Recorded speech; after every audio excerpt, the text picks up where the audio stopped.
السلام عليكم شباب، كيفكم؟ إن شاء الله بخير. معكم إبراهيم سعد من الجروب مع اللي نخترق المزرعة السعيدة.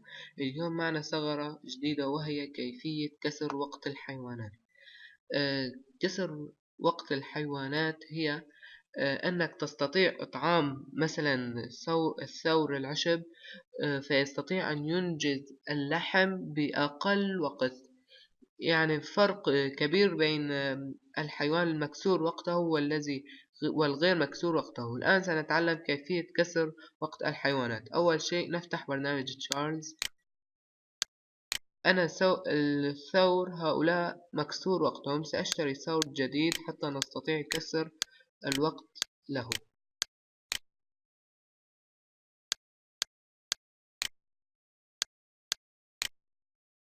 هذا هو الثور. الثور الجديد لن يكون مكسور الوقت بكل تأكيد. سأشتري 2. الآن نذهب إلى أي مزرعة من مزارع الجيران.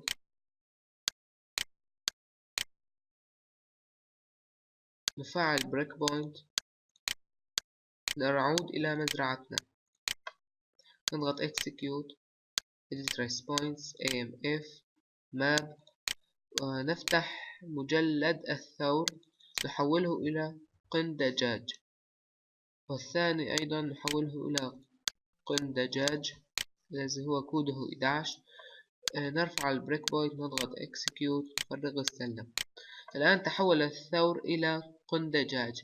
نقوم بإكمال قن الدجاج بالدجاجات.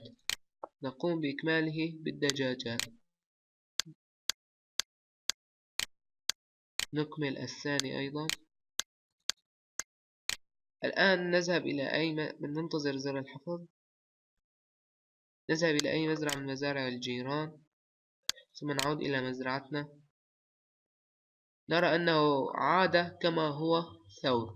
الآن تم كسر الوقت للثور هذا وهذا. سأريكم الفرق بين الحيوان الثور المكسور وقته والغير مكسور وقته. انظر، سأطعم هذا 3 مرات وهذا 3 مرات. الآن انظر،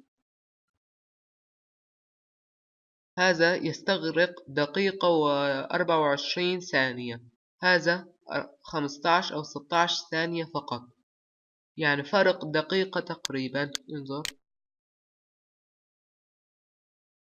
16 ثانية فقط يستغرق لأن ينتج اللحم. هذه الطريقة تستطيع كسر بها وقت الحيوانات وأن يعطيك المحصول بأقل وقت ممكن.